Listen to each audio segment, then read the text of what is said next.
Bom dia a todos, bom dia a todas, bom dia para você que está nos assistindo pela Pop TV em Sobradinho e Porto Alegre. Sejam todos muito bem-vindos e bem-vindas a mais um ICL Mercado Investimentos. Hoje, quarta-feira, né, gente? Hoje é quarta-feira, dia de conhecer o Focus, que saiu na terça por conta do feriado, e também aí da gente falar sobre inflação por extrato de renda. Então, saiu aquele estudo do IPEA que mostra como é que ficou a inflação para os diferentes estratos de renda, para as diferentes faixas de renda, o que pesou mais para um, o que pesou mais para o outro. E a gente vai explicar tintim por tintim disso. Mas antes de todo esse assunto, a gente vai ver nossa agenda que está um pouco recheada hoje, uma agenda com poucos indicadores aqui do Brasil, mas com muitos indicadores de fora. Então vamos ver o que já saiu e que ainda tem para sair na nossa agenda. Vamos lá, que está cheio de PMI hoje, mas ainda são os PMIs preliminares. Nos Estados Unidos, o balanço da AT&T já foi conhecido, assim como o da Boeing que está ali no centro da discussão e da confusão também entre a China e os Estados Unidos.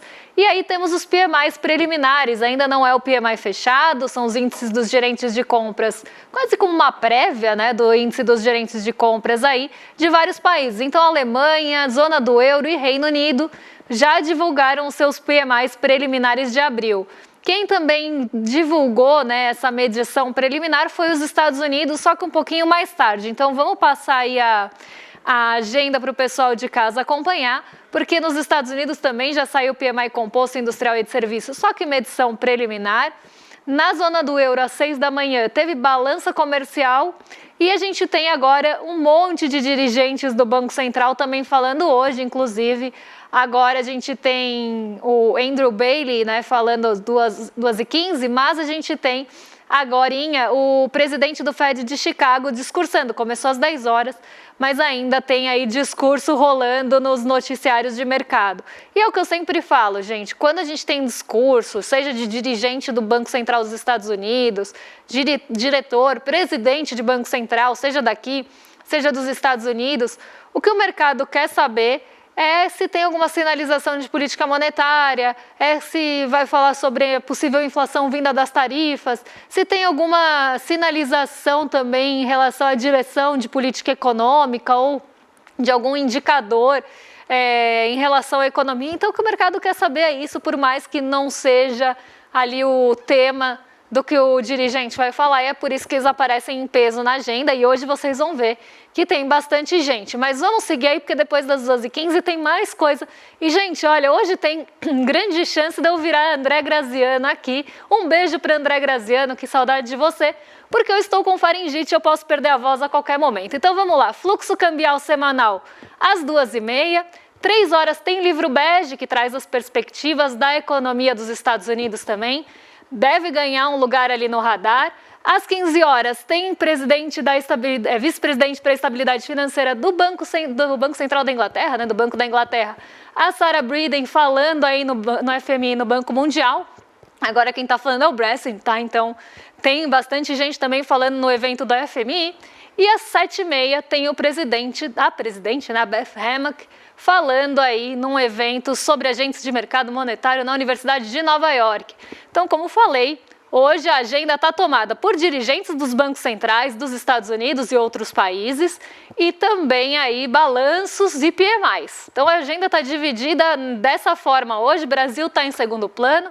Quase não tem nada aí de Brasil na agenda, só o nosso fluxo cambial semanal. E eu acho que é isso, tem alguns balanços que saem depois do fechamento, mas aí balanço da Ipera, IBM e Whirlpool, e tem também o Banco da Coreia do Sul, né, o Banco da Coreia, divulgando o PIB do primeiro trimestre, ainda preliminar. Então aqui uma agenda, como eu falei, mais focada nos balanços, mas muito aí nos PMIs e nos dirigentes dos bancos centrais. Agora, antes da gente entrar no assunto de focos, antes da gente falar de inflação por extrato de renda, vamos dar um pulinho lá na redação, porque Diego já está a postos para dar seu bom dia. Bom dia, Diego, como é que você está nessa manhã? Vamos falar de mercado, porque a gente ficou muito tempo aí sem movimentação no nosso mercado brasileiro, então tem bastante coisa para atualizar, né? Bom dia para você. Bom dia, Débora, bom dia a toda a nossa audiência, bom dia aqui a nossa telespectadora fiel MH Schweitzer.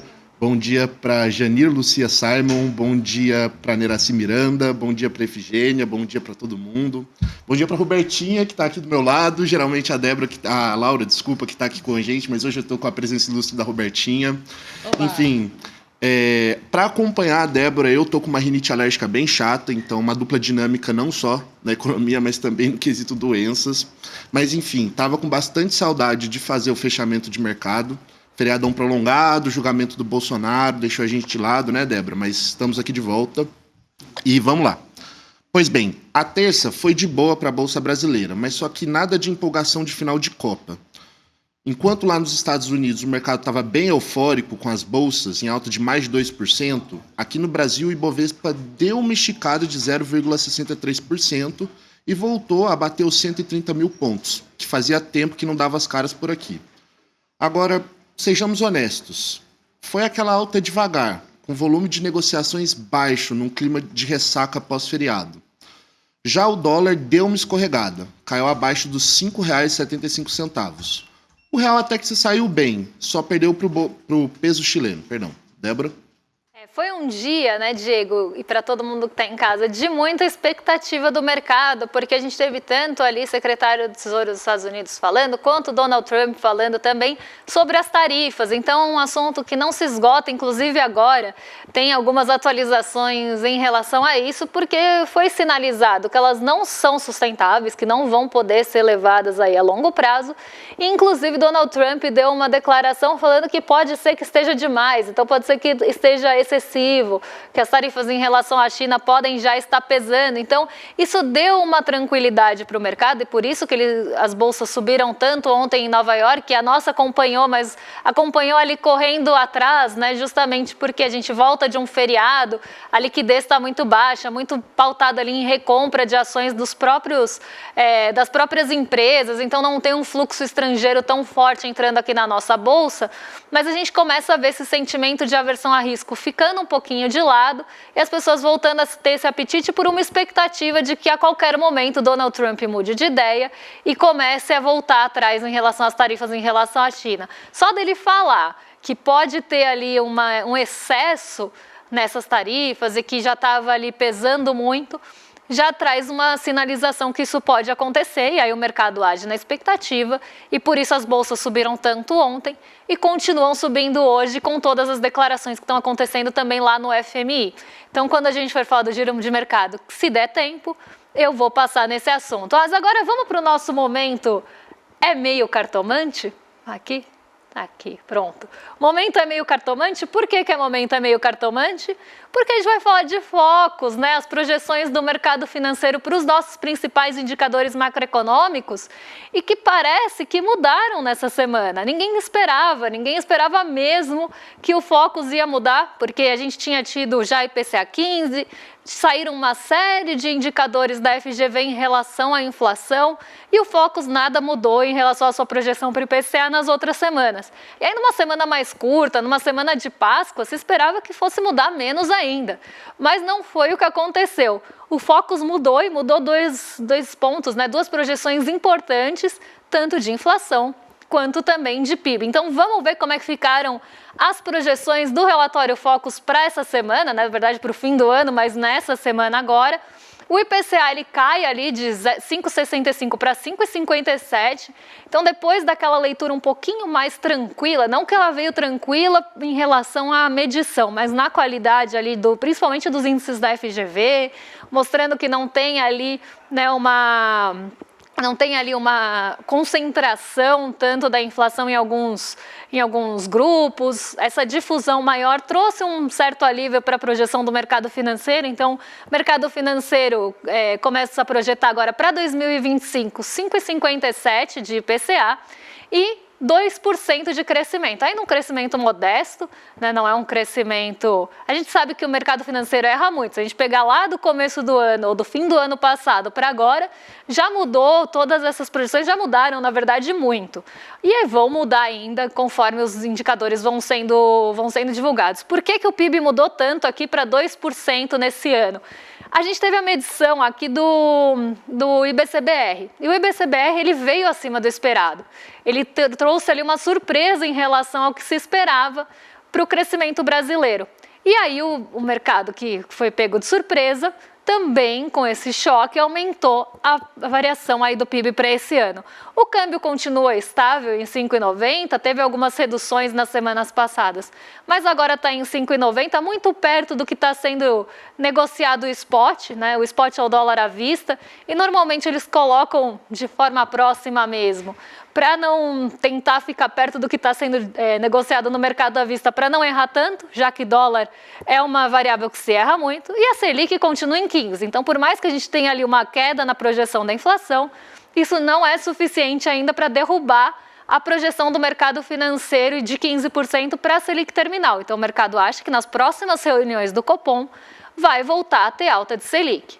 Temos aqui para o ano que vem, né? Então 2026, que está mais longe ainda, o mercado vai errar mais ainda, 4,5% na projeção do IPCA, bem no teto da meta, 1,70% na projeção para o PIB, 5,96% caiu um pouquinho, eu estava orbitando ali sempre os R$6, caiu um pouquinho a projeção de câmbio, mas mostrando que o mercado não acredita que essa valorização do real continue no ano que vem, isso é bem importante. Então eles veem, né, o mercado financeiro vê um risco do real voltar a se desvalorizar, pelo menos no longo prazo, por algumas questões envolvendo, né, a condução da política monetária nos Estados Unidos, também alguns riscos domésticos que o mercado gosta de pintar, tipo o tal do risco fiscal, e a Selic em 12,5%, mostrando que o ritmo de queda da taxa de juros deve começar mais para o fim do ano que vem. Então, não é uma coisa que vai começar logo de cara em 2026 e que isso deve começar mais do meio para o fim do ano. Então, o que o mercado está esperando aqui? Que a gente possa ter uma inflação um pouco mais suave do que se esperava no mês passado, né, que ficou ali quase em 5,65 o tempo todo, mas não o suficiente para baixar a Selic. Mas aí o que eu vejo, né, a gente continua tendo uma Selic em alta, uma Selic com tendência de alta, inclusive, e a inflação acompanhando a alta com alta também. Então, por mais que a gente tenha tido desaceleração de fevereiro para março, muito aí por conta do grupo habitação, e a gente vai falar isso daqui a pouquinho na inflação por extrato de renda, né, por mais que tenha tido essa desaceleração, a gente não está vendo essa efetividade da Selic alta na inflação. A gente está vendo um estrangulamento da atividade econômica, a gente está vendo uma desaceleração da atividade econômica sim, só que a inflação continua subindo. Por que continua subindo? Porque o que está impactando a inflação não reage à Selic, mas mesmo assim o mercado continua jogando a Selic lá em cima e alguns bancos já acima de 15%, alguns já projetando 15,25% ou mais. Aqui é mediana, a gente sempre tem que lembrar isso, mas tem quem está projetando, quem projete para cima ainda. Então, relatório Focus aí com algumas mudanças que não se esperava, mas nada de novo sob a Selic e nada de novo aí sob câmbio. O que mudou um pouquinho mesmo foi essa surpresa do IBCBR e essa redução, mas ainda acima do teto da meta, do IPCA. Mas vamos agora para a redação, porque a gente vai falar de inflação por extrato de renda. Diego já está lá para contar para a gente aí o que se esperar, né, desse indicador. Então, vamos lá, Diego. Pois é, Débora. Saiu na quarta-feira passada, dia 16 de abril, pelo IPEA, o Instituto de Pesquisa Econômica Aplicada, a inflação por extrato de renda. É uma pesquisa feita mensalmente que mostra como que a inflação afeta as diferentes faixas de renda no Brasil, já que diferentes faixas de renda têm diferentes cestas de consumo. Geralmente, o que a gente vê nessa pesquisa do IPEA é uma penalização maior das faixas de renda mais baixas, já que os principais vilões da inflação nos últimos meses têm sido os grupos de alimentos e habitação, e a maior parte da renda é destinada a estes itens. Só que, pelo visto, não foi o caso esse mês. A pesquisa do IPEA mostrou que as faixas de renda mais altas foram as que mais sofreram. Explica pra gente, Débora. Vamos lá, por que as faixas de renda mais alta foram as que mais sofreram no mês? Né? E no acumulado, as rendas médias estão sofrendo muito. O que está impactando isso? Quando a gente olha a inflação, então já vamos colocar na tela aqui para não perder tempo. Quando a gente olha a inflação ali, tanto no mês como acumulada em 12 meses e no ano, a gente consegue ter, né, uma maior, consegue ver isso de forma mais tangível, tá? Então o IPCA foi 0,56 no mês, no ano ele está acumulado em 2,04 e nos 12 meses em 5,48 ali. No mês, a inflação para as rendas mais baixas, então renda muito baixa, renda baixa, ficou em 0,56 e 0,54 aqui, respectivamente, muito em linha com o IPCA.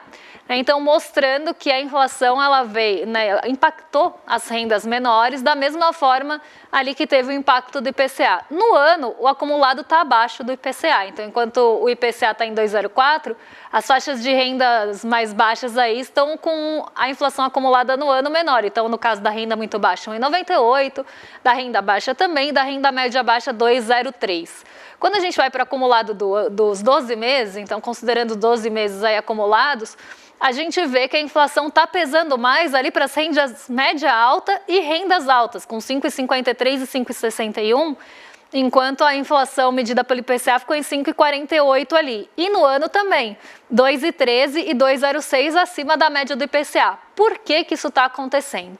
A gente tem uma inflação que está pesando mais pelos alimentos, então o grupo alimentos ele está pesando muito nas rendas mais baixas. A gente sabe o quanto a alimentação e os itens básicos consomem das rendas menores. Mas o que aconteceu de fevereiro para março que acabou trazendo um alívio para essas menores rendas? Justamente aquele bônus de Itaipu que tinha voltado no mês passado, então a gente teve o bônus. No mês passado, a gente teve o efeito rebote do fim desse bônus de Itaipu, então as contas de luz vieram muito caras e isso acabou penalizando as menores rendas e agora esse efeito some em março. Então a gente já tem, né, o efeito do grupo de habitação um pouco menor ali nas menores rendas. Só que os transportes estão pesando mais para as rendas médias e médias altas. Por exemplo, combustíveis, os transportes por aplicativos que subiram bastante também nos últimos 12 meses, eles têm penalizado mais as rendas médias e médias altas. A renda alta já responde a outros itens, como por exemplo passagens aéreas que tiveram alta nesse mês. Então aqui a gente consegue ver, né, como que esses itens e grupos acabam atingindo de forma diferente as rendas, devido aí a quanto você destina da sua renda para esses itens e grupos também. Vamos colocar aqui o gráfico dos itens, para a gente conseguir ver aqui é o gráfico dos grupos, mas vamos para os itens primeiro, para a gente ver o que penalizou a inflação nesse mês. E, na verdade, aqui 12 meses, tá? É acumulado em 12 meses. E aí a gente consegue entender por que é que aquele acumulado também está mais alto. Então, quando a gente pega transporte de aplicativo, gasolina e etanol, que tiveram aí, né, principalmente gasolina e transporte de aplicativo, eles têm mais efeito em rendas médias, médias altas. Outro tipo de inflação que acaba impactando mais essas rendas é justamente aquela inflação mais ligada a lazer, mais ligada aos serviços. Então, essas faixas de renda têm um destino maior aí do seu orçamento para esse tipo de consumo, e isso também penalizou bastante. Agora, quando a gente pega carne, ovos, óleo de soja, o café, que está aqui quase saindo do gráfico com quase 80% de acumulado, o leite, e esses itens de alimentação normalmente pesam nas rendas médias a médias baixas e rendas baixas, enfim. Então, você tem um maior destino da renda para a cesta básica. Conforme isso vai aumentando, a renda vai sendo mais penalizada e a inflação pesa mais. E aí tem os transportes aéreos, planos de saúde, educação, isso já afeta mais rendas médias e médias altas, e as passagens aéreas e educação também afetam mais as rendas altas, só que a educação também tem um peso menor. Então, o cálculo do IPE ele é muito interessante porque ele mostra quanto de impacto teve cada um dos grupos, qual foi a contribuição de cada um dos grupos e itens nas diferentes rendas, e acabam mostrando aquilo que a gente sempre fala para vocês. A inflação ela é sentida pelas pessoas de acordo com a cesta de consumo delas, de acordo com a renda delas, de como elas distribuem essa renda nos diferentes itens. Se a pessoa tem um gasto maior com alimentação, ela vai sentir mais a inflação dos alimentos. Mas se parte da renda dela também é muito consumida por transportes, por educação, por saúde, ela talvez sinta de uma forma diferente do que uma pessoa que destina boa parte do seu orçamento para a compra de itens de cesta básica. Então, por isso que a gente sente de forma diferente a inflação e por isso que o IPCA causa tanta polêmica quando é divulgado, porque todo mundo fala, mas esse IPCA, esse índice não tem nada a ver com o que eu sinto ali no meu bolso. E não vai ter mesmo, porque ele é uma média nacional, uma média que considera ali uma cesta de consumo, considera uma renda para ser calculado. Mas o estudo do IPE ele é bem interessante justamente para mostrar isso. Inflações são sentidas de formas diferentes, por rendas diferentes, por estratos de renda e faixa de renda. Quem dirá pelos indivíduos, né? E a gente está falando de indicadores macroeconômicos. Agora, Diego, aí da redação, como é que está a nossa audiência? O pessoal está com saudade aqui da gente? Já tem dúvida? Conta aí para mim, o que está acontecendo no chat? Que eu só consegui acompanhar no comecinho. Depois que eu começo a falar, aí não vejo mais. Olha, Débora, a audiência está reagindo muito bem ao nosso programa hoje. O João Rafael acabou de elogiar, falando assim, programaço, parabéns pessoal. Thiago Campos mandando aqui um vai Corinthians para mim, te elogiando também. Mas antes de entrar propriamente, Débora, tem uma dúvida que eu queria esclarecer aqui da nossa telespectadora fiel, que é a MH Schweitzer, perguntando se o ego do Trump vai deixá-lo voltar atrás. E aí, como a gente não teve uma atualização propriamente dita da nossa novela favorita hoje, Tarifa Fatal, eu queria só rapidamente esclarecer essa dúvida da MH Schweitzer, antes da gente entrar na dúvida que dessa vez vai ser minha. Pois bem, MH Schweitzer, hoje, antes da gente entrar ao vivo, eu vi uma apuração por parte do Globo News falando justamente sobre uma coletiva de imprensa que o Trump está dando ao vivo agora no Salão Oval da Casa Branca, onde ele disse que as tarifas sobre a China vão diminuir substancialmente e que planeja ser gentil nas negociações. Quando ele foi questionado se as tarifas de 145% sobre as importações chinesas iriam permanecer, ele disse que era um valor muito alto, que não continuariam nesse patamar, mas que, pelo que deu para entender, iriam continuar. Pois bem, dito isso, amanhã fiquem tranquilos que a gente vai entrar com maior detalhe nesse assunto, mas dessa vez a dúvida que eu queria trazer nesse quadro nosso é minha, Débora. Antes da gente entrar aqui ao vivo também, estava rolando um debate bem interessante na redação com relação à eleição do próximo Papa no conclave. Inclusive, eu estava acompanhando alguns outros jornais e noticiários, inclusive de mercado, e vi que estão apostando quem vai ser o próximo Papa. Até brincamos que o nome deveria ser Papa Bete. E aí, Débora, ressurge uma dúvida que é bastante comum, acredito eu, que é a seguinte: aposta é investimento? Fazer uma fezinha é a mesma coisa que fazer uma aplicação financeira? Responde pra gente, Débora, por favor. Não é investimento, Diego, não é também a mesma coisa que fazer uma aplicação financeira. Primeiro, porque na aplicação financeira você conhece os riscos. Então, quando você entra numa aplicação financeira, na maior parte das vezes você sabe a volatilidade que aquele ativo tem, você sabe quanto você pode perder se você entrar num ativo financeiro. Então, se a volatilidade ali é 20%, o que isso significa? Que em um ano aquela aplicação pode variar 20% para cima da média ou 20% para baixo da média. Então você entra ciente que você pode sofrer ali uma volatilidade de pelo menos 20% na média. Então tem o risco calculado. A aposta, né, por mais que ela tenha a probabilidade ali por trás, e às vezes tem a probabilidade, às vezes, dependendo do caso, nem isso, né, dependendo do tipo de aposta ali, você não tem a probabilidade calculada por trás, ou ainda que se tenha, a gente está falando de ganhar ou perder. Se você ganhar, você ganha aquele multiplicador, se você perder, você perde tudo, vira pó.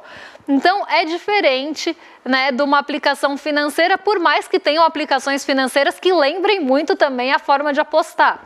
Né, tem algumas aplicações financeiras que elas, inclusive, se tornam viciantes. Né, e a gente fala muito sobre isso nas nossas aulas. Né, por exemplo, o day trade, que ele acaba tendo uma volatilidade muito grande, tem um caráter especulativo muito grande, e ele, inclusive, tem essa característica de deixar a pessoa viciada, e muitas vezes, porque ela começa a perder tanto, que ela quer recuperar e vai aumentando ali o recurso financeiro. Mas não.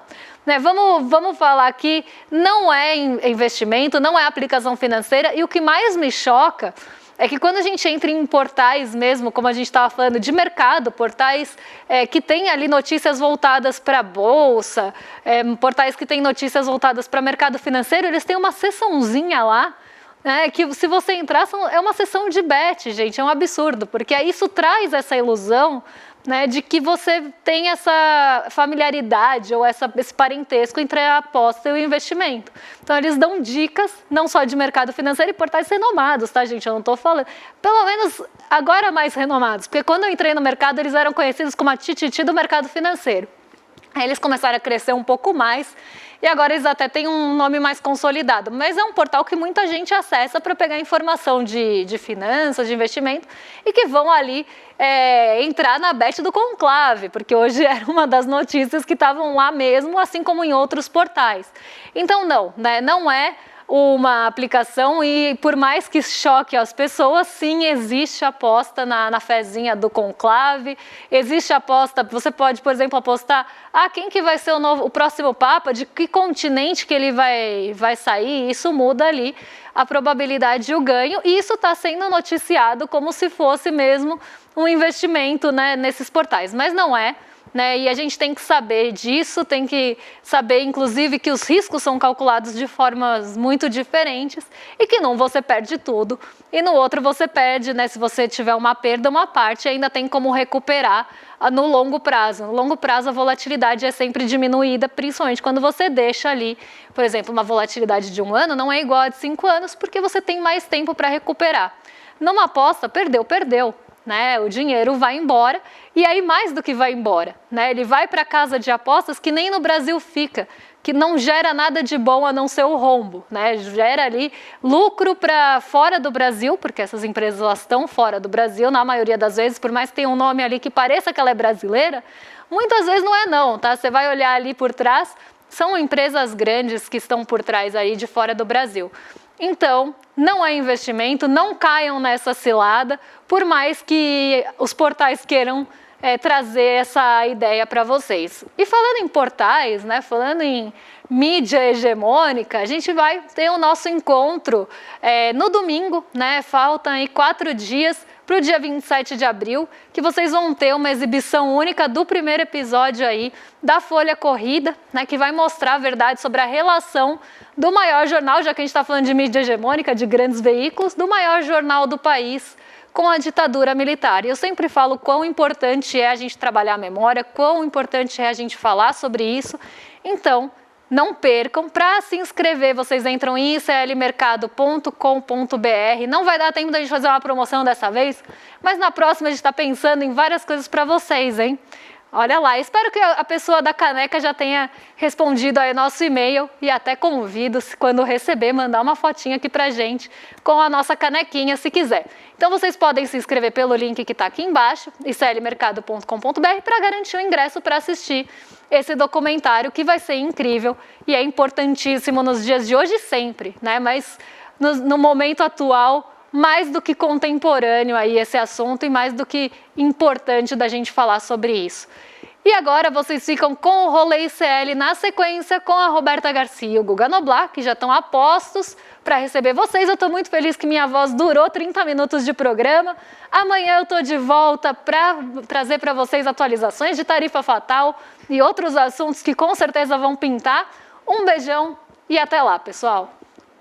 Todo regime ditatorial, para manter o seu poder, costuma ter apoio das elites do país. Isso significa as empresas e a imprensa. No Brasil não foi diferente, mas muito pouca gente sabe essa história. O premiadíssimo diretor Chaim Litevski fez uma série documental chamada Folha Corrida, que mostra a relação do maior jornal do Brasil à época, a Folha de São Paulo, com o regime da ditadura. Uma série documental que vai mudar completamente a visão das pessoas sobre o que aconteceu durante esse período. E uma série que ninguém poderia exibir a não ser o ICL, com a sua independência e a sua coragem. Exibição do primeiro episódio da série, dia 27 de abril, um domingo às 8 horas da noite. Assista, entenda o que aconteceu e participe com a gente dessa luta por um futuro diferente.